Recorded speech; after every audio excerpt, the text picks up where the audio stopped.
Dan ini permulaan bab ke-15, yaitu Kitabul Janaiz.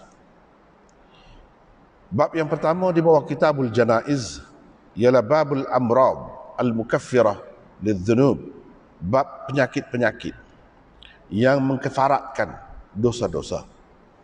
Imam Abu Daud dengan sanadnya meriwayatkan daripada Abu Manzur, daripada pak ciknya, katanya pak cik saya meriwayatkan kepada saya daripada Amir Ar-Rami, yaitu saudara kepada Al-Khadir. Kata An-Nufaili, itu Al-Khudr, maknanya bukan Al-Khadir, tapi begitulah katanya. Guru Imam Abu Daud,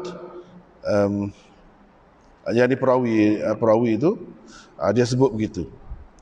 Dia sebut Al-Khadir.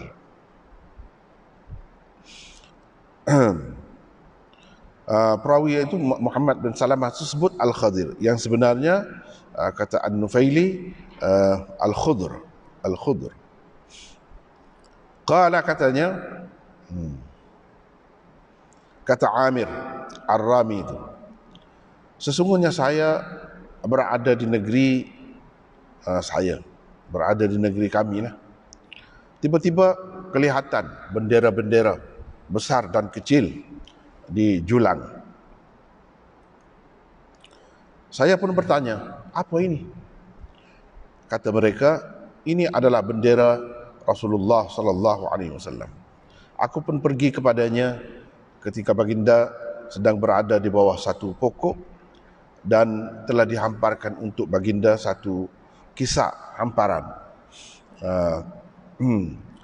Dalam keadaan baginda berada duduk di atas hamparan itu dan sahabat-sahabatnya mengerumuninya. Aku pun pergi duduk bersama mereka.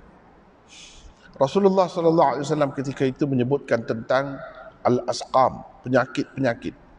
Kata baginda, sesungguhnya orang mukmin bila ditimpa penyakit, kemudian Allah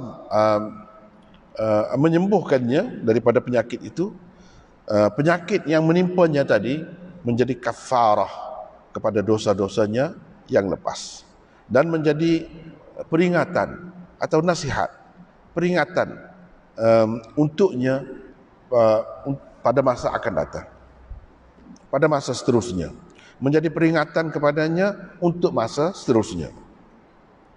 Dan sesungguhnya orang munafik bila ia sakit kemudian disembuhkan, ia seperti unta yang ditambat, yang diikat oleh tuannya, kemudian mereka melepaskannya.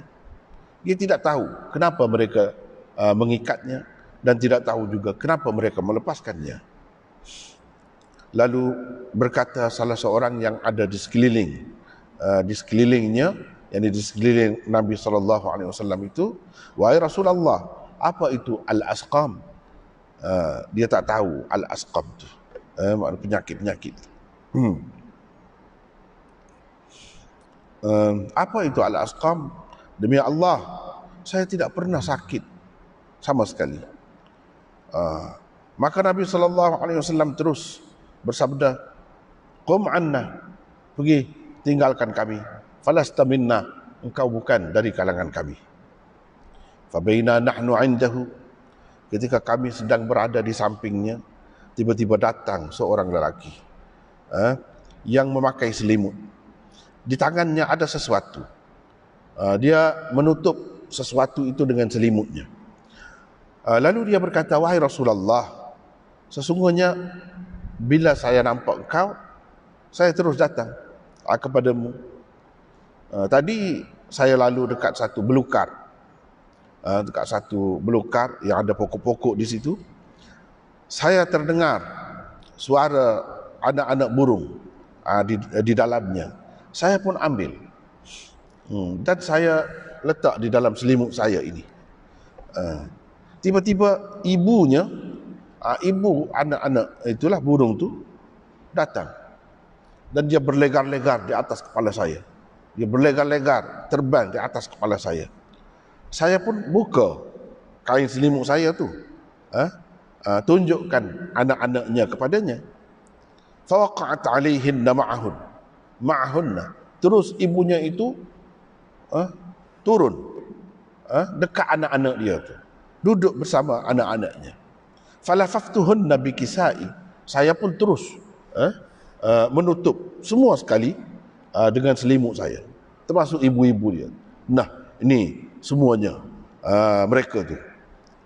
Qala, kata Nabi SAW, dha'hunna anka, lepaskan.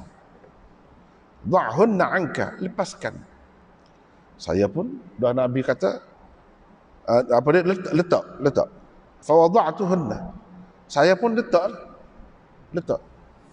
Ataupun lepaskan, cuba lepaskan, saya pun cuba lepaslah. Tapi ibu bagi anak-anak burung tadi tak mahu pergi. Ia mahu terus bersama-sama dengan anak-anaknya. Ketika itu Rasulullah sallallahu alaihi wasallam bersabda kepada sahabat-sahabatnya, ata'jabuna li ruhmi ummil afrah bi firakhiha, kamu kagumkah dengan kesihan belas ibu anak-anak burung ini kepada anak-anaknya? Kamu kagumkah? Qalu, mereka menjawab, ya, memang kami kagum.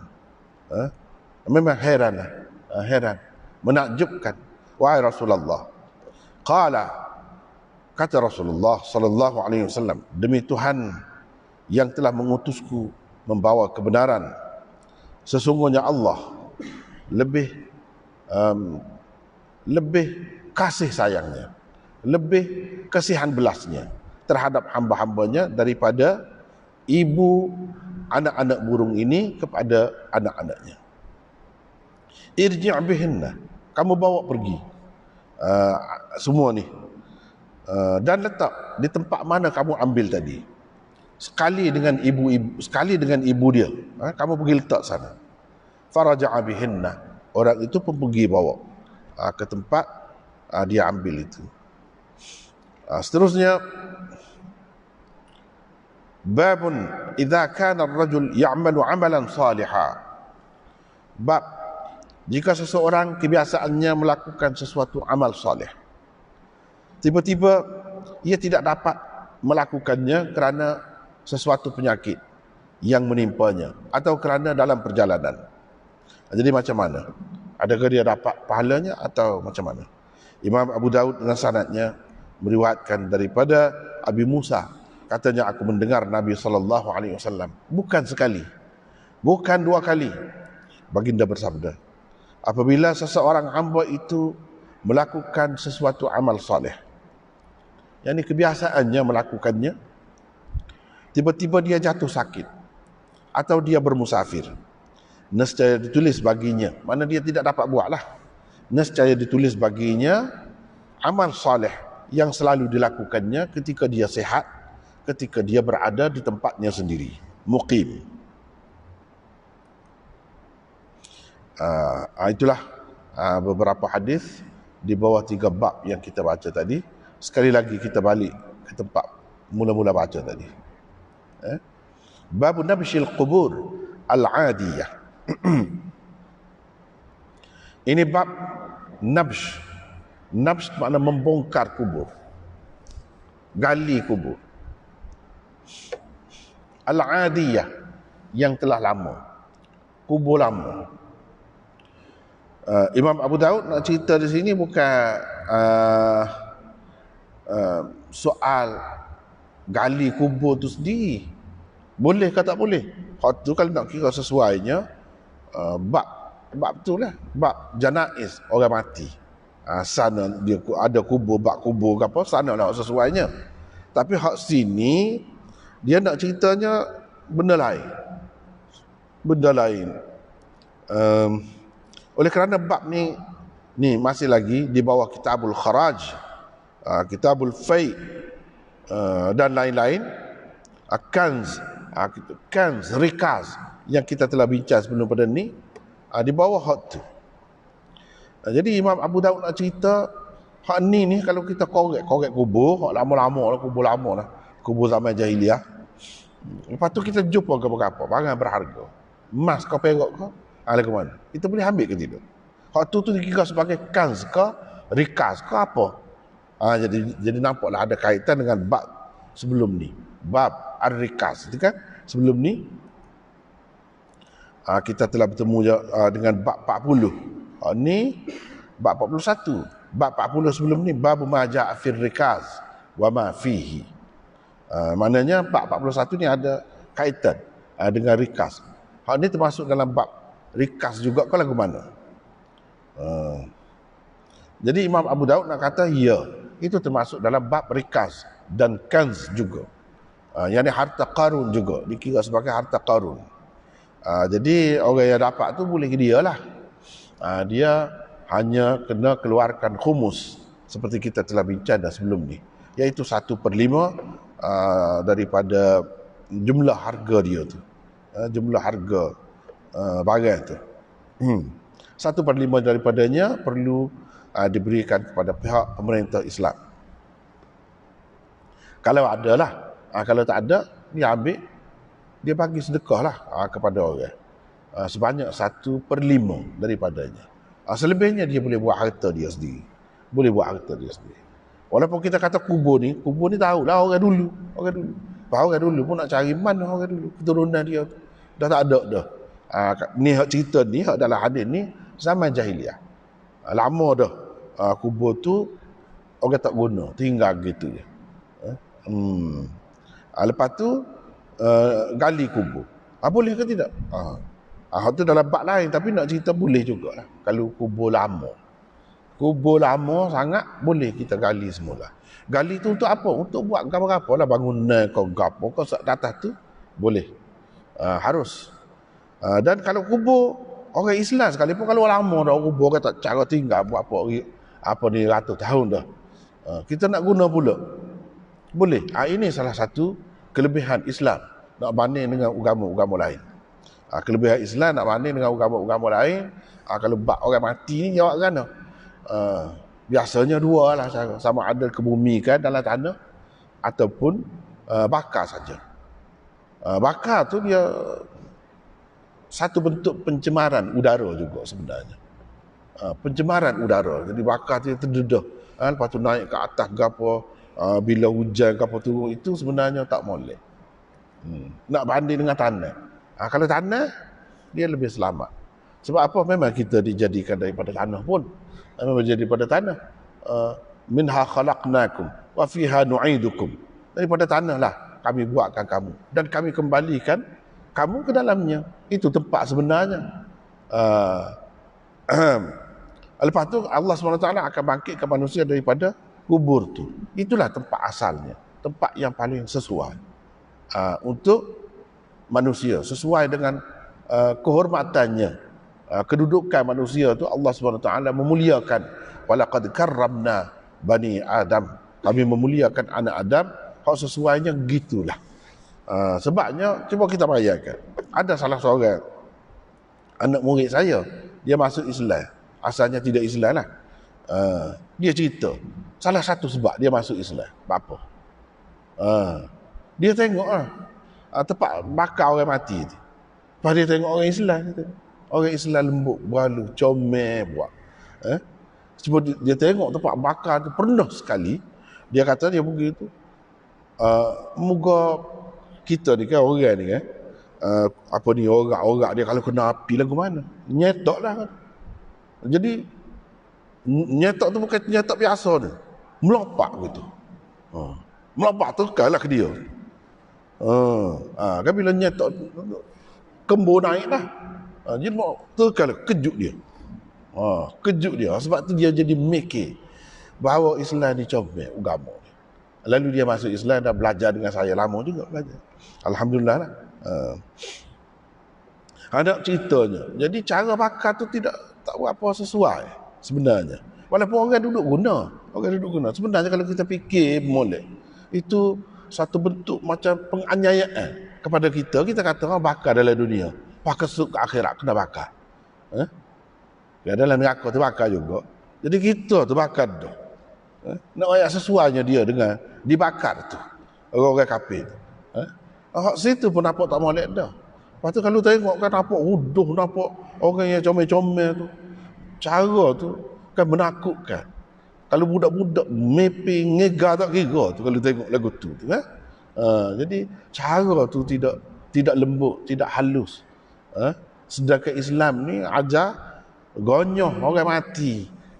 Mandi dia tu pun suruh lembut, beralus, tak boleh kasar-kasar. Sampai begitu sekali. Tanah pula, tanah dalam. Mana kira-kiranya binatang-binatang buah tak boleh pergi korek lah sedalam tu. Sebab tu dia suruh gali sedalam tu. Nak suruh tak boleh korek binatang-binatang tu. Kira dalam sangat dan dia tidak bau. Dia tidak bau. Jadi comel sangat. Sesuai dengan kejadian asal manusia. Semua terima. Mana-mana pun terima. Bahawa manusia ni kejadian daripada tanah. Semua terima. Tapi apa tidak kembalikan kepada tanah? Sedangkan kita dalam Quran sebut jelas daripada tanah, Tuhan buat kepada tanah juga. Dikembalikan kepada manusia. Mana kepada kejadian asal dia lah. Dan memang dia jadi tanah apa semua tu sebati, hilang, lenyap begitu. Jadi bila lama-lama kita tengok kubur, sistem kubur Islam. Sebab apa? Kubur ni Nabi SAW tidak benarkan buat bangunan binaan besar-besar, kokoh-kokoh. Pasal dengan apa ni kita kata semen, boboh, marmar, kau gapo-gapo kau kita kata mozaik kau tak bui. Tidak mengikut sunnah, itu termasuk dalam bid'ah yang dilakukan setengah-setengah umat Islam. Tapi tempat kita ni alhamdulillah tidak nyata benda tu. Tempat-tempat lain di dunia Islam lah, mana kita tukar kubur tu dengan masjid. Begitu besarnya buat kubur tu. Dan kubur dia semua masjid, tak makan masjid. Kubur tak ada apa dalam tu. Makan ruai lagi, tak ada pasal-pasal tanah. Sedangkan boleh digunakan oleh ramai-ramai orang.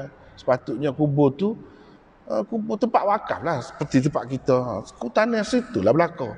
Apa-apa yang jadi istimewa sangat dia seorang situ. Maka berlakulah kemudiannya pemujaan terhadap kubur dan sebagainya. Rugi tanah. Di setengah-setengah negara macam Singapura sudah ada perbincangan nak bakar belaka tak kira. Hak Islam ke, hak kafir ke nak bakar belaka. Sebab apa? Tanah dia tak ada. Bayangkan negeri yang sempit lagu tu. Lagu mana? Maka jawabnya kalau kita ikut cara Islam hak asal, boleh selesai semua tu dengan mudah je. Tak payah makan tanah ruang yang banyak, yang luas. Sebab apa? Kubur tu boleh digunakan kembali. Situ asal dia. Sebab apa yang Nabi tak bui sangat tu? Batu nisan pun tak perlu sebenarnya. Kalau nak kira, sejekal je dia suruh buat naik tanah daripada paras apa di tanah tu, sejekal je buat naik. Secara tu je. Kubur Nabi pun, kubur siapa pun. Terutamanya kalau dia Arab Saudi, dia kuat benar pegang dengan hak ni. Raja dia boleh gitu lah. Dia tak ada besar-besar. Berapa ramai orang tu tengok orang kafir lah masuk Islam ke. Dia kata bagus Islam ni. Tak ada lah habis piti. Banyak. Raja mati pun setara tu. Jadi itu pun salah satu tarikan kepada orang kafir. Dia memikir. Sebab apa orang kafir ni, bapak kita ni, hak kafir, hak Cina, hak tidak Islam lah, susah hati dia kalau mati. Keluarga, ayah, gapo. Sebab apa? Mahanya. Belanja nak beli tanah, nak gapo tu. Jadi beban. Jadi beban. Lebih pada nak beli rumah. Nak beli tu tanah kubur saja. Dia jadi gitu. Sebab tu dalam Islam ni tak ada wakaf. Lepas tu bayangkan apa ni kita tanah daripada sini pergi mari sampai ke ujung ni. Beratus tahun dah mula-mula. Jadi kalau kita korek, tandahlah dulu kalau kita kata ada batu nisan sini. Bawah sikit je, luah ke juga tu, sikit je. Boleh dah letak situ. Lepas tu begitulah seterusnya. Jadi guna tanah yang sama. Tak perlu guna tanah yang lain. Jadi tak timbullah soal orang ambil tanah luah ke apa. Kita dalam sepik, susah orang ramai. Jadi timbul rancangan nak bakar. Tak timbul masalah tu. Tapi kalau buat besar dengan nama, dengan gapo, mesti anak cucu marah. Apa pergi nak korek kubur ayah dia, tok nenek dia. Dia akan jadi gitu masalah. Cuba kalau tak ada semua. Biasa. Jadi tak ada gapo pun. Bila korek tu kau tanah, tak ada gapo dah. Jadi sepatutnya tidak menimbulkan masalah orang Islam ni dengan sebab apa ni, kita kata kubur tu jadi ambil ruang banyak, sana kubur, sini kubur, habis jadi kubur. Dah, tanah hak mahal-mahal pun kena buat kubur. Wah, jadi timbul macam-macam masalah. Kena bayar lah, kena gitu gini. Dengan sebab itu apa ni, Islam ni jaga sangat daripada bid'ah. Takut nyus lah kemudian hari lah. Daripada bid'ah tu apa yang jaga sangat. Tak boleh tulis nama, apalagi tulis ayat Quran. Sebab apa kalau hujan kapal mengecik tak sesuai, tu kotor. Nabi tak boleh semaya tempat tu. Dikubur tu sebab apa? Tempat kotor. Tiba-tiba kita nak tulis ayat Quran kapal pula situ. Masa hidup dulu tak saya baca Quran pun. Masa mati tu kan nak tulis lah. Atas keranda tu tudung lagi dengan kain ayat kursi dah. Nak gapo? Tak ada guna semua tu. Semua tu benda baru berlaku. Benda baru. Tak perlu buat tu. Untuk meringankan dia, melegakan dia di alam barzakh tu. Semua tu tak perlu. Kesenang, barulah beza kita daripada orang lain. Ni nak cari bunga pun satu hal, dah tabu tu. Kalau bunga palsu pun mahal juga. Bunga sengoti pun mahal juga, tak ada pasar tu. Sia-sia. Tetapi tempat kita ni alhamdulillah lah, kita tak nampak benda-benda tu. Di luar negeri banyak benda tu. Berleluasa juga malangnya orang Islam. Sebab apa? Sebab bid'ah ni berleluasa. Orang Islam pun jadi tak ada dah keistimewaan dia. Tak apalah, kita tengok sini. Ni korek kubur, bongkar. Nabsh itu makna bongkar. Bongkar kubur tu mana biar rata semua, lepas tu nak buat apa-apa lah. Boleh. Boleh ke tidak? Dari segi boleh tu memang boleh lah kalau kubur lama sangat. Apatah lagi kalau kubur orang kafir, jahiliah, semasa jahiliah dulu. Kalau kubur orang Islam pun boleh juga. Itu satu. Yang kedua, yang nak sininya, dalam kubur tu ada satu dahan emah. Emah ni ada sebatang panjang, sepuluh dahan pokok tu. Kepunyaan siapa? Kepunyaan Abu Righal. Ini cerita. Kata Abdullah bin Amr bin Al-As, dia kata aku dengar Rasulullah sallallahu alaihi wasallam bersabda ketika kami keluar sekali dengan dia ke Taif. Kami lalu dekat satu kubur. Lepas tu Nabi pun kata, ni kubur Abu Righal. Ni kubur Abu Righal. Padahal tak ada tanda apa, dia boleh royak. Ni kubur Abu Righal. Sebab tu ulama-ulama kita memasukkan hadis ini sebagai salah satu dia panggil dalail. Hadis ni ada dalam kitab-kitab Dalailun Nubuwah. Dalailun Nubuwah ni satu bentuk kitab hadis lah. Kitab hadis yang mengumpulkan mukjizat Nabi. Bukti-bukti bahawa Nabi ni adalah utusan Allah. Sebab benda pelik. Tidak berlaku kepada orang lain, tapi berlaku kepada dia. Jadi sini pun ini salah satu. Salah satu hadis. Ini dia kata kubur Abu Righal ni, kata dia. Dulu Abu Righal ni dia duduk dalam tanah haram, masa ceritanya. Ni beratus tahun dah ni, beribu tahun dah Nabi royak ni. Beribu tahun dah. Zaman kaum Ad, kaum Samud lagi ni Abu Righal. Jadi dia kata dulu dia duduk sini kan, di tanah haram ni. Sebab dia duduk di tanah haram ni untuk menyelamatkan diri dia daripada malapetaka yang menimpa. Jadi dia selamat duduk situ. Lama lah duduk situ. Bila dia keluar saja daripada kawasan tu mari sini, Nabi kata dia terus ditimpa musibah, malapetaka. Seperti yang menimpa kaumnya juga di tempat ini, dan dia dikebumikan di situlah, di sini lah. Tanda dia Nabi kata nak tahu kubur dia tidak sini ke tidak, gali kata dia. Nak tahu. Dia ada sekali dengan dia tu bata macam dahan pokok yang panjang, hak dia, kepunyaan dia, ada sekali dengan dia. Orang ramai pun, sahabat-sahabat dia pun tekan hunggah, pakat hunggah lagi. Korek, sungguh ada. Sungguh ada. Bata tu, bata emah tu. Serupa dengan dahan pokok. Jadi gali tu tengok ada semua. Jadi Imam Abu Dawud amari sini tujuannya Tujuannya Imam Abu Daud bagi sini dia nak ayatnya hak ni termasuk dalam kanz. Kanz ni sesuatu yang berharga lah, terutama daripada emas dan perak yang disembunyikan dalam tanah oleh orang-orang dulu dan tidak tahu siapa dah tuan dia terlalu lama. Itu kanz. Dia bukan emas biasa. Kalau emas biasa tidak lagu tu. Ni memang ditempa dah buat. Memang besarlah satu dahan. Jadi Imam Abu Daud nak kata ni termasuk dalam kanz. Seperti kita telah bincang dah sebelum ni, kanz dan rikaz itu mengikut setengah-setengah ulama benda yang sama. Setengah-setengah ulama rikaz lain, kanz lain. Ke mana-mana pun kalau kita kata rikaz, Nabi SAW dah sebut dah, wa fir rikaz al-khumus. Hadis sebelum ni kita sudah bincang dah, kalau pada harta rikaz kena bayar khumus. Kanz pun lagu tu juga. Lagu tu juga. Jadi kira-kiranya dah pakat ambil tu boleh sebanyak mana sangat? Bagilah, kita kata pakat bagi.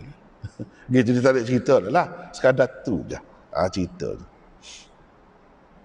Selain daripada di dalam Abu Daud ini, Sunan Abi Daud ni, ada lagi kitab ni dalam misalnya Sunan Baihaqi, juga dalam Musannaf Abdul Razak dan lain-lain ada juga sebut di sini. Cumanya kalau kita rayak dulu, putus angin dulu nak. Kita rayak ke dia. Kedudukan hadis ni dhaif. Kedudukan hadis ini dhaif. Jadi tak boleh nak buat pegangan sangat, nak buat akidah tak boleh sebab dhaif. Cumanya hak ni termasuk kalau dalam bab dalail boleh dah. Dalam bab dalail setara ni boleh dah. Boleh pakai, boleh diterima dah. Satu. Yang kedua, memanglah hadis ini dhaif, tapi hukum Islam yang disimpulkan oleh ulama daripada keseluruhan ajaran Islam, Quran dan hadis, hukum dia lagu mana? Hukum dia supaya Imam Abu Daud mari sini lah mana dia nak ayatnya, hukum dia seperti hukum rikaz, iaitu kena bayar khumus. Selesailah masalah. Gitulah. Sebab apa? Berdasarkan hadis yang lain, kalau barang dalam tanah berharga tak tahu hak siapa, itu orang panggil kanz ataupun rikaz. Kanz iaitu barang yang berharga yang ada dalam tanah. Kita sudah bincang sebelum pada ni gapo dia maksudnya. Setengah ulama kata semualah yang berharga, tak kira lah.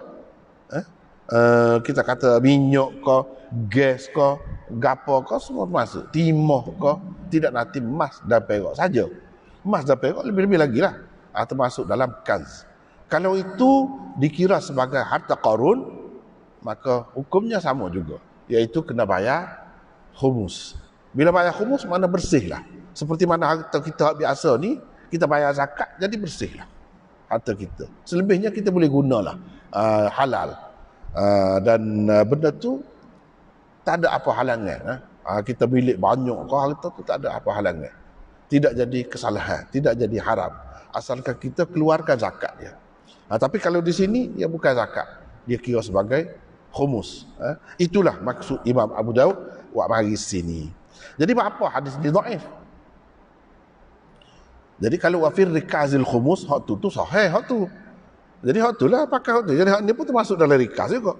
Bila masuk dalam rikaz, supalah. Dari segi hukumnya diketahui, boleh pakai. Jadi kekiranya pada masa ni, walaupun dalam hadis dia tak sebut, bila pakat korek buat keluar tu, mereka bagi khumus lah. Khumus lah. Katakanlah bagi 10. Masing-masing tu bagi 1/5 daripada hak dia. Gitu, selesai lah. Bersih lah untuk dia. Selebihnya tu. Jadi itu maksud Imam Abu Daud. Jadi kadang-kadang hadis itu dhaif, tetapi kandungan dia tu boleh dipakai untuk fiqh. Di sini ni bab fiqh ni, bab hukum. Jadi macam mana kita kata Imam Abu Daud pakai hadis dhaif ni buat hukum? Jawabnya sebab hukum itu diperolehi daripada hadis lain yang sahih. Dan cerita ni boleh dimasuk bawah tu. Boleh masuk bawah tu. Kalau semula berlaku tidak ni, orang lain berlaku, gitulah hukumnya. Berdasarkan hadis wafir rikaz al-khumus, seperti yang kita telah bertemu dah sebelum ni. Jadi hadis ni jadi dhaif ni apa? Cuba kita tengok ni. Cuba kita tengok ni. Itu kan sanad Imam Abu Daud sebut tu datang daripada Ismail bin Umayyah. Ismail bin Umayyah ambil daripada Bujair bin Abi Bujair. Jadi Bujair tu majhul. Bujair tu perawi majhul, tidak diketahui siapa dia sebenarnya, macam mana keadaan dia, tidak diketahui. Sebab itulah ia jadi dhaif. Cuba kita tengok sini dalam kitab kita ni, mana ada kitab Badlul Majhud tu, boleh tengok. Dia kata Bujair Ibni Abi Bujair rawalahu Abu Dawud hadithan wahidan fi qissati Abi Righal. Abu Daud mengemukakan hadisnya satu saja dalam kitab dia sebesar-besar kitab Abu Daud ni, satu saja ada dia. Sinilah ketika cerita kisah Abu Righal. Kata Yahya bin Ma'in, ni tokoh ilmu rijal. Yahya bin Ma'in kata lam asma' ahadan yuhaddithu anhu ghairu Ismail. Qultu wa kadza qala an-Nasa'i. Kata Yahya bin Ma'in, saya tidak dengar ada sesiapa meriwayatkan hadis daripadanya selain daripada Ismail. Ini Ismail bin Umayyah ni. Bujair bin Abi Bujair ni tak ada orang lain, kita tak tahu ada orang lain dengar hadis daripada dia selain daripada Ismail. Dia mengikut kaedah ilmu hadis, kalau seorang perawi itu orang yang meriwayatkan hadis daripada dia seorang aja ada. Itu orang panggil majhul. Dia tidak hilang jahalahnya. Man dia kira orang tu belum dikenali betul-betul lagi. Kalau bos orang tu riwayat, belum dikenal, walaupun orang tu orang molek pun, perawi sahih pun, tapi dia seorang aja riwayat. Tak boleh lagu tu. Orang lain tak tahu. Tapi kalaulah hadis tu seorang saja riwayat daripada dia, tapi dia tu perawi dikenali, hadis-hadis lain banyak lagi hadis dia orang lain riwayat, itu tidak majhul lagu tu. Ni tak jumpa mana-mana pun cara. Kalau ada pun sah hadis ni, dan hadis ni hanya diriwayatkan oleh Ismail bin Umayyah, maka dia jadi majhul lah perawi itu. Siapa? Bujair itu jadi majhul. Majhul mana tidak diketahui, tidak dikenali betul-betul.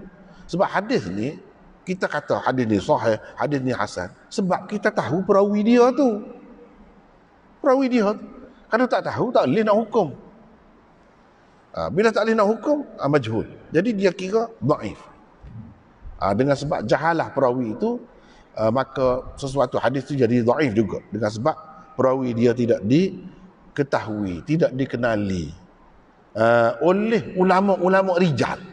Bukan tidak dikenali oleh kita, memang kalau kita tak kenal 1000 tahun lebih dah, kita nak kenal ke mana? Ataupun orang zaman tu, orang-orang biasa, orang ramai-ramai tak kenal, tidak jadi masalah tak kenal tu. Ni tokoh-tokoh rijal, orang yang sepanjang hayat dia dua kerja kaji perawi-perawi, hak tu demo tu tak kenal. Demo tu tak kenal baru jadi majhul. Kalau orang lain tak kenal, tak jadi apa hak tu. Biar tak kenal, tak apa hak tu. Ni maksudnya gitu. Nasa'i pun kata gitu juga. Bukan Yahya bin Ma'in saja kata gitu, Nasa'i pun kata gitu juga. Adapun Ibnul Madini, Ali Ibnul Madini, ini tok guru Imam Bukhari, dia kata Bujair bin Salim, Abu Ubaid, Ismail bin Umayyah dan Rauh bin Al-Qasim meriwayatkan daripadanya hadis Abi Righal. Dan dia ni penduduk Taif, majhul kata dia. Majhul. Jadi dia kata mengikut Ali ibn al-Madini, ada dua orang ni riwayat daripada dia hadis Abu Righal. Kalau nak kira dua orang, jadi hilang adalah majhul, dia tidak majhul lagi. Kalau nak kira mengikut kaedahnya, kalau dua orang perawi meriwayatkan daripada satu orang, dua orang, dia orang tak panggil majhul lah tu. Tapi dua orang yang meriwayatkan daripada dia ni bukan majhul lah. Kalau dua orang tu majhul juga tak jadi, jujuk lagu tu majhul. Nah, qadai kan lagu tu. Dua orang tu orang dikenali, orang molek-molek. Kata dia ni ambil hadis. Jadi ni dua orang dah. Dua orang pun dia ni tetap majhul juga. Kata Ali ibn al-Madini. Orang yang majhul tetap majhul. walaupun 1000 orang pun riwayat daripada dia. 1000 orang pun riwayat daripada dia, tetap majhul. Misalnya kita kata Pak Endi, orang Melayu kita Pak Endi royak saya. Dia kata Pak Endi royak saya. Lepas tu seorang lagi Pak Endi royak saya. 2 orang. Seorang lagi pula main royak Pak Endi royak saya. Lepas tu panjanglah. Ni kata orang ni royak kepada saya, Pak Endi royak ke dia. Terus bawah ke bawah. Jadi Pak Endi tu siapa dia? Cuba royakkan dulu. Pak Endi tu siapa dia? Mula tak dia royak. Jadi ada 10 orang, 1000 orang pun royak. Tahu cerita Pak Endi tu. Pasal apa dia royak cerita Pak Endi tu? Dia royak orang ramai. Mak Endi kau royak? Kau Pak Endi sendiri. Bodoh gitu mau boleh royak kau orang? Siapa dia royak? Riwayat siapa cerita Pak Endi tu? Tak tahu. Kalau kita andaikan orang-orang hak kata Pak Endi royak ke dia sendiri, bukan banyak dah sanak bawah ni tak. Kalau hak tu Pak Endi itu majhul, tak tahu, itu manusia khayalan saja, bukan wujud pun.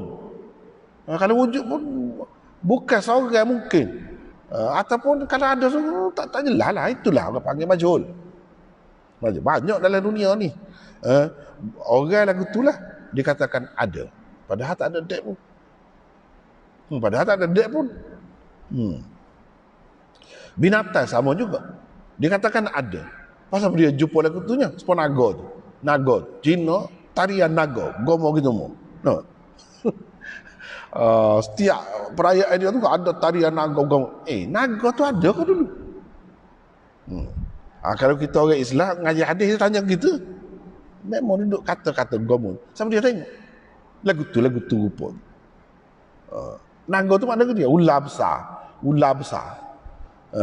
Pak ular lagu tu rupa. Sampai dia tengok. Tapi orang duduk percaya galik-galik. Duduk percaya galik-galik.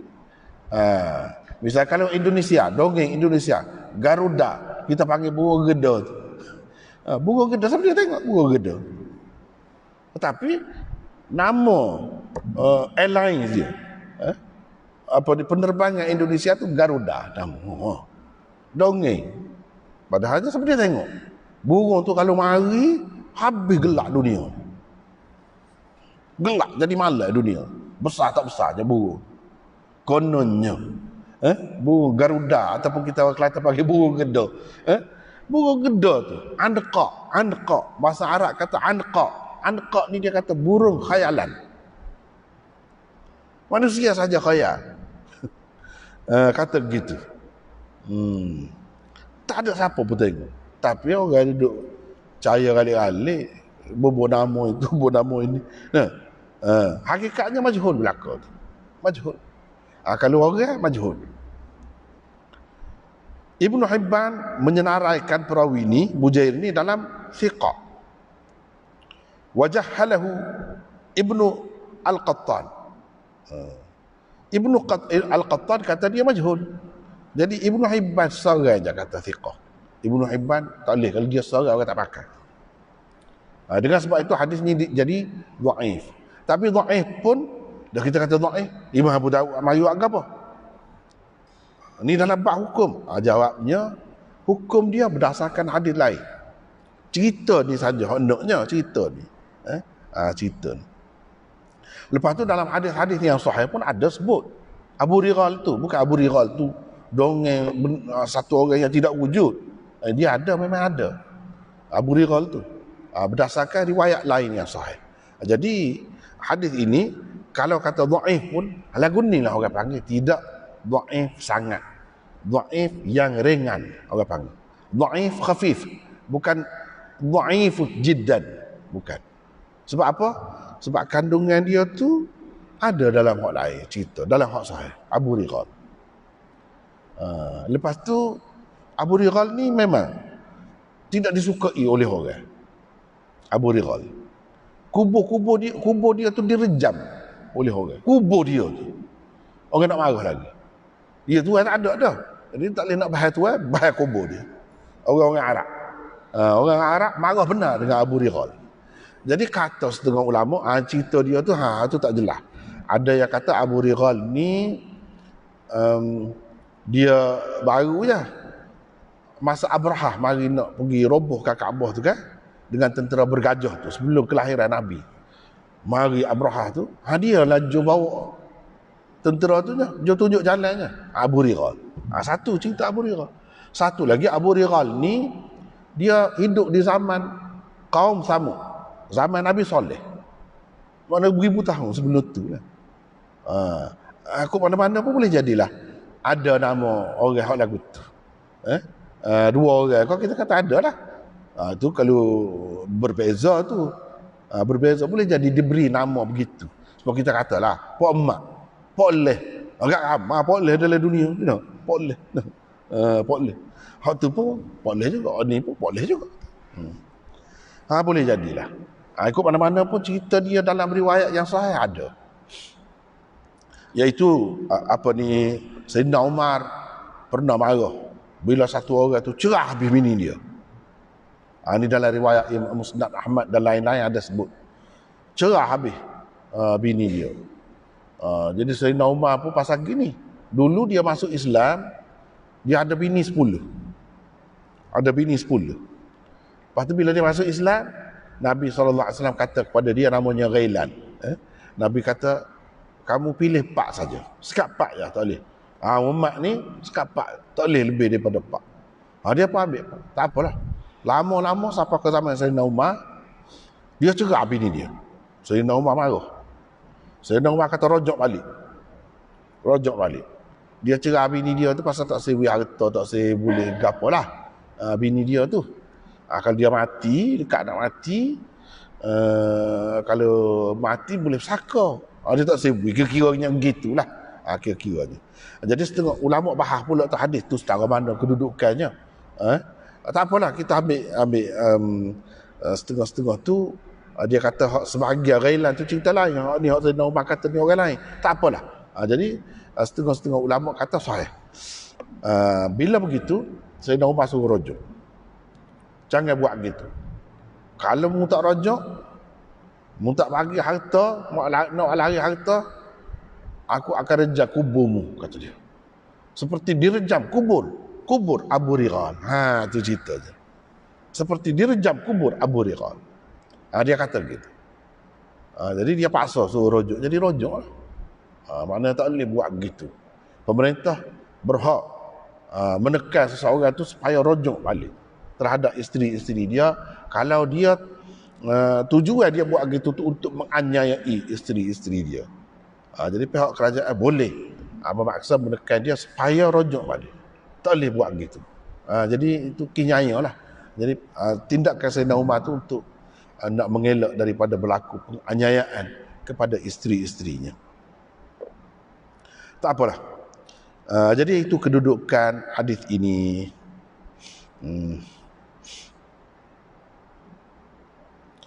Baik, kalau kita tengok dalam kitab kita ni bawah nombor 2. Yukrahu hafru qabril jahiliyah indal malikiyah. Mengikut ulama-ulama mazhab Malik makruh bongkar kubur hak lama-lama pun hak zaman jahiliyah makruh. Ini tersebut dalam Syarah Kabir. Dia sebutlah ni jilid berapa, muka surat berapa dalam kitab ni ada. Hak peliknya kata dia pengarang Al-Manhal tak ada sebut khilaf Malik. Bahkan dia sebut khilaf Al-Auza'i. Tapi bagi kita, dia ni pengarang ni mazhab Hanafi, dia kata mengikut mazhab Hanafi sebagaimana dalam Syami itu kitab fiqh Hanafi hak masyhur lah. Namanya Raddul Muhtar. Syarah kepada Ad-Durrul Mukhtar. Itu kitab rujukan utama dalam mazhab Hanafi lah.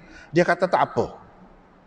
Bongkar kubur yang sudah lama ni, kita nak buat apa-apa, nak memajukan tempat tu, boleh. Tidak jadi kesalahan.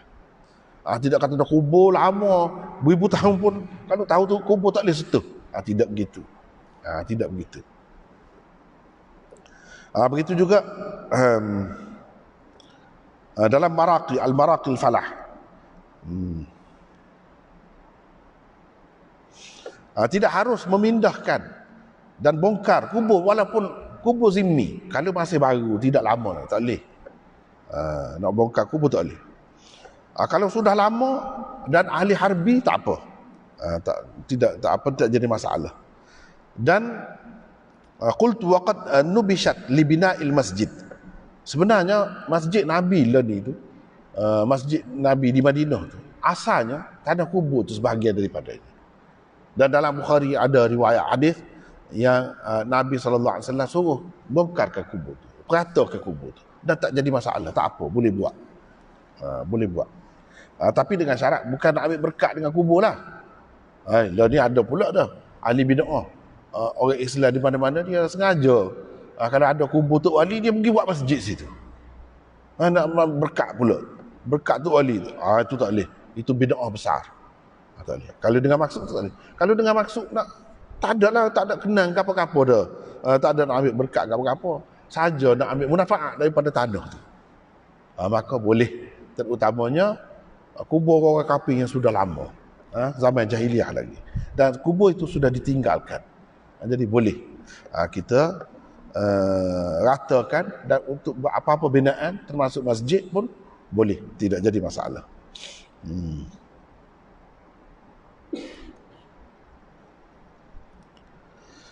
Di sini disebut ni dalam hasyiah, dinukilkan daripada Jami' al-Usul Abu Righal, wa huwa jahili min baqaya Thamud.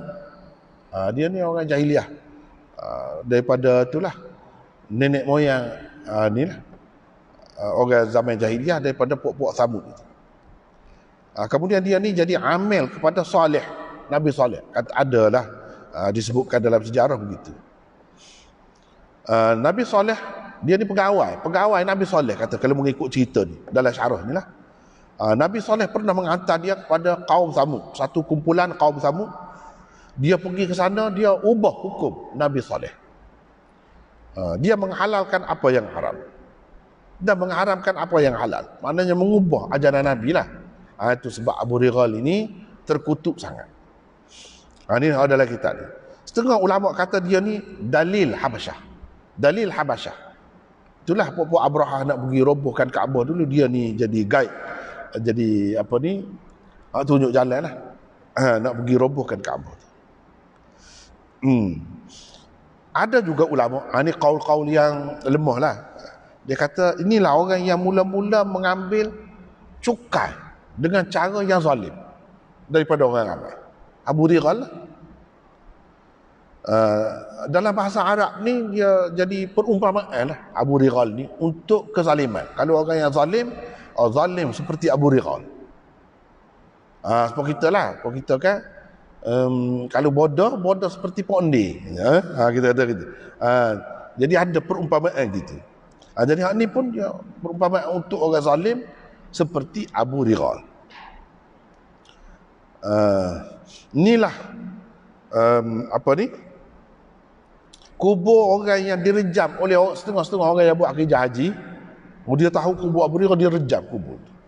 Hingga ke sekarang ni dalam kitab ni sebut.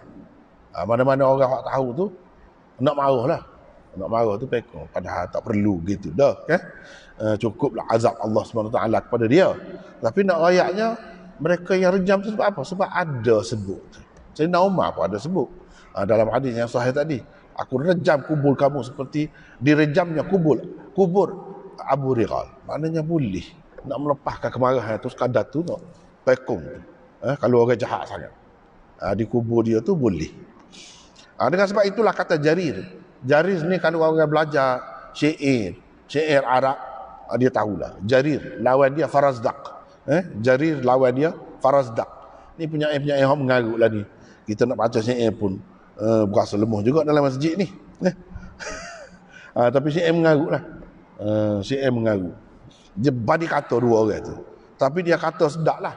Cuma sekadar kita nak ambil, nak rayaknya umum di kalangan orang Arab ni maklum Abu Righal ni teruk dan kubur dia tu direjam, sekadar tu. Kita boleh baca lah syair dia. Hak dia balah antara dua badi kata tu tak payahlah tu. Dia kata apa? Jarir kata, idza matal farazdaq farjumuhu, idza matal farazdaq farjumuhu kama tarmuna qabra Abi Righal. Kalau Farazdaq mati, kata dia, merejam kubur dia. Kalau Farazdaq tu musuh dia lah. Kalau Farazdak mati, kamu rejam kubur dia. Seperti mana kamu rejam kubur Abi Righal. Tu kita naknya. Jadi makna maklum di kalangan orang Arab ni, rejam kubur Abu Righal tu waktu nak melepaskan kemarahan. Itu ada maklum.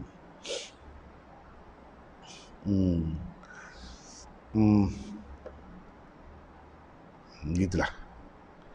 Jadi hak lain, seterusnya kita pergi kepada bab selepas ni. Habislah cerita Kitabul Faiq, Kitabul Rikas, kan apa tu habis. Ni awwalu kitabil janaiz, permulaan kitab janaiz. Janaiz jamak kepada janazah. Janazah bahasa Arab ada dua, janazah, jinazah. Kalau janazah, orang Melayu ambil itulah. Jenazah, makna mayat, pak mati. Itu jenazah. Janazah. Kalau jinazah, makna dia keranda. Tempat kita letak orang mati dan kita usung. Itu jinazah. Janazah, orang mati tu. Di bahasa Arab ni dia atas baris dia jadi makna lagu lain. Kalau wudu, perbuatan berwudu. Wudu, air yang kita guna untuk berwudu. Wudu. Itulah makna secara ringkasnya. Di sini disebutkan. Cumanya apa perkaitan bab ini dengan bab sebelum ni? Apa perkaitan? Ini antara yang menarik.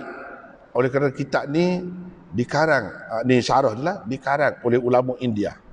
Ulama India ni kalau bab ilmu hadis ni memang dia lebih. Salah satu hak lebihnya, dia kalau kitab-kitab ni dia bahas. Antara lepas bab dengan bab tu dia bahas. Kaitan bab ni dengan bab sebelum ni. Apa kaitan? Kenapa Imam Abu Daud letak sini selepas bab ni? Dia ada kaitan. Barulah kita nampak bijak pengarang tu. Kalau tak rayak benda-benda kita tak nampak pengarang ni. Kita tak nampak. Orang yang pandai rayak bawa. Kita nampak. Bijak. Dia bukan saja-saja betul lah saja ikut serah nak benda. Dia ada maksud dia. Cumanya di sini, cuba kita tengok di sini, pada muka surat, tak tahulah serupa ke tidak kan, kalau ada kitab ni 340 sini. Dia panggil munasabah. Bainal bab wa ma qablahu. Kesesuaian.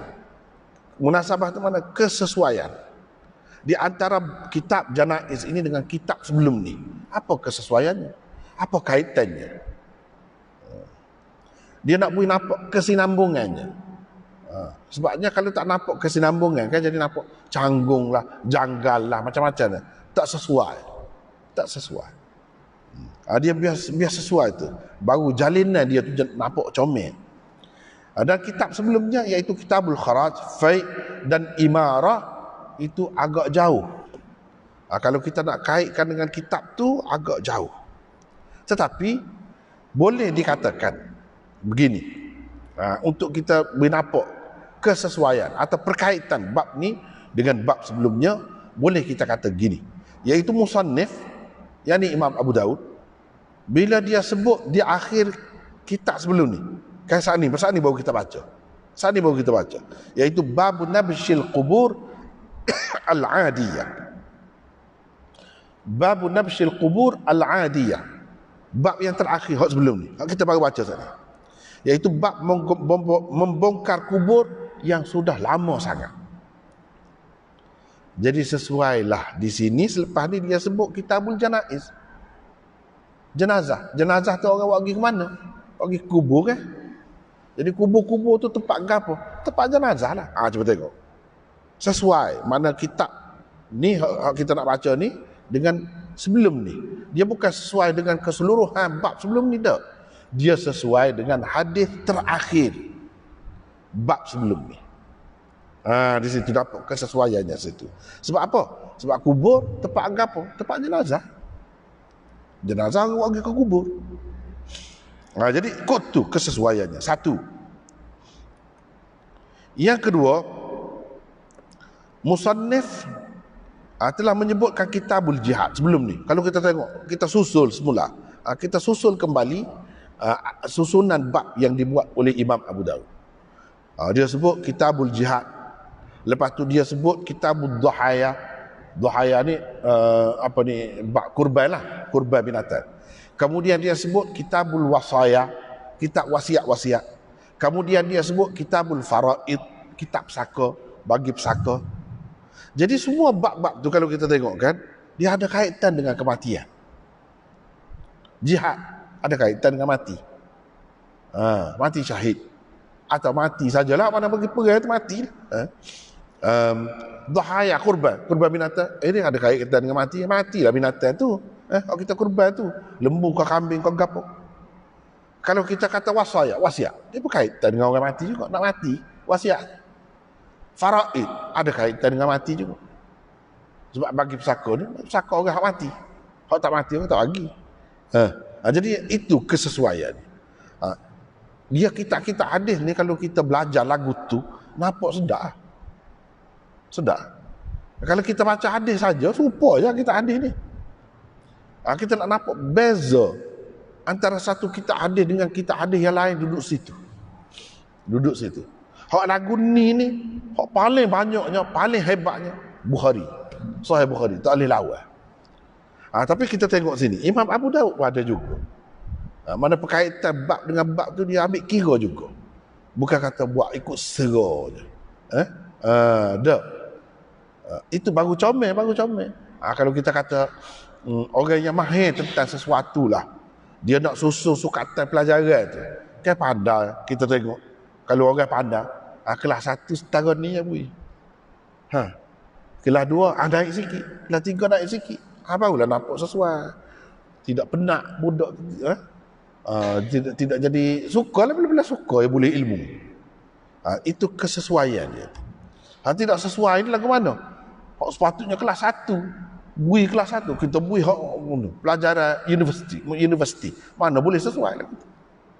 Tak sesuai. Tapi kalau jalinan tu comel daripada bawah sampai ke universiti, sesuai sangat. Dia sampai ke peringkat tu dia kemah molek dah. Kemah molek. Itu dari segi susunan tu penting gapo-gapo. Kadang-kadang karangan ni kita tengok, dia bukan gapo pun, dia bukan buat gapo pun. Misalnya hadis ni hak Nabi kata ada dah. Gapo kelebihan pedulinya? Dia susun hadis. Cara susun bab tu, situ kelebihan dia. Hadis tu memang serupa je hadis Nabi. Bukan hak dia rekod. Jadi gapo je hak dia? Hak pengarang. Ya orang sahur sangat. Lebih sangat. Orang kata istimewa sangat. Kadang-kadang lebih ni terletak pada susunan dia. Orang yang pandai menyusun, dia jadi comel. Tak pandai susun, jadi hudup. Sebab nak gubah bunga lah. Nampak comel lah. Pasal pandai. Cuba kalau tak pandai. Tak nampak comel, gapo-gapo begitu. Lebih dia duduk situ. Dia kata, ni semua ni ada kaitan dengan kematian berlaku ni. Ada kematian berlaku. Tapi kata dia, dah duduk cara kau bak jihad, bak kurban, bak wasiat, bak faraid, apa yang masuk celah tu? Kitabul kharaj, wal fai, wal imarah pula. Apa ni? Celah tu. Ni sebelum bab ni kitabul kharaj, fai dan imarah. Apa ya diselangi bab jenazah dengan bab sebelum itu yang nampak sesuai dah tu. Diselangi dengan bab-bab yang nampak kurang sesuai. Apa gitu. Jawabnya dia jawab ni. Lima kana lahu ta'alluq bil jihad. Sebab semua ni kharaj, cukai tanah, fai, harta rampasan perang tanpa berlaku peperangan, dan imarah, pemerintahan, kekuasaan, pentadbiran, pengurusan kerajaan ni, semua dia ada kaitan dengan jihad. Dia ada kaitan dengan jihad. Dan jihad itu dia ada kaitan dengan kematian.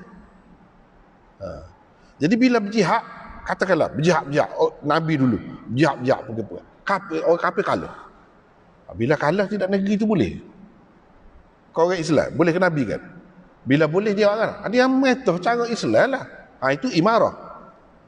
Lepas tu harta hak boleh tu, harta hak boleh. Ghanimah. Sebab tu bicara tentang ghanimah sebelum pada ni.